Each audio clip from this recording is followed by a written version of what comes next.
But I tell you, if you have a problem figuring out whether you're for me or Trump, then you ain't black.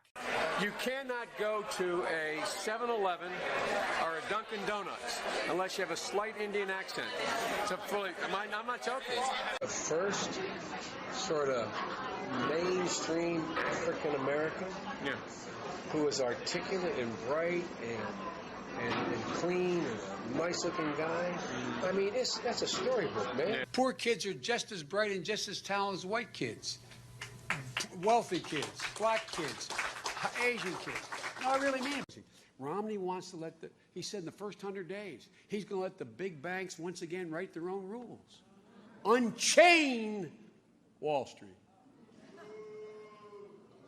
They're going to put you all back in chains. I'm a 29-year-old oddball. The only reason I was able to raise the money is I was able to have a national constituency to run for office. Because I was 29, I'm like the token black or the token woman. I stopped in Singapore to meet with a guy named Lee Kuan Yew, who most foreign policy experts around the world say is the wisest man in the Orient. Even call centers was rushed overseas in the hundreds of thousands. How many times you get the call? I'd like to talk to you about your credit card. The American public, the blinders have been taken off. They've all of a sudden seen a hell of a lot clearer. They've seen, geez, the reason I was able to stay sequestered in my home is because some black woman was able to stack the grocery shelf. What you all know, but most people don't know, unlike the African-American community, with notable exceptions, the Latino community is an incredibly diverse community with incredibly different attitudes about different things. I think the two-party system is good for the South and good for the Negro, good for the black in the South. Other than the fact that they still call me boy, I think they've changed their mind a little bit. If Haiti just quietly sunk into the Caribbean or rose up 300 feet, it wouldn't matter a whole lot. Is it because blacks are involved in Haiti?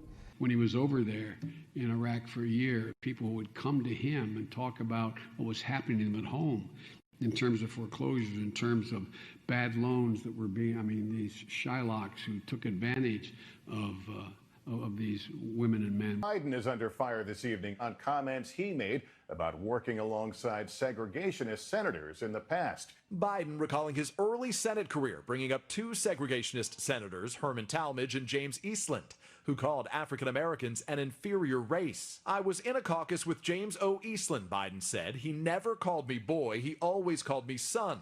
At least there was some civility. We got things done. We didn't agree on much of anything. We got things done. 30 seconds or less. What kind of a chance would a northeastern liberal like Joe Biden stand in the South if you were running in Democratic primaries against Southerners like Mark Warner and John Edwards?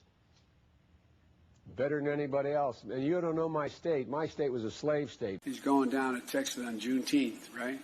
The first major massacre, literally speaking, of the Black Wall Street.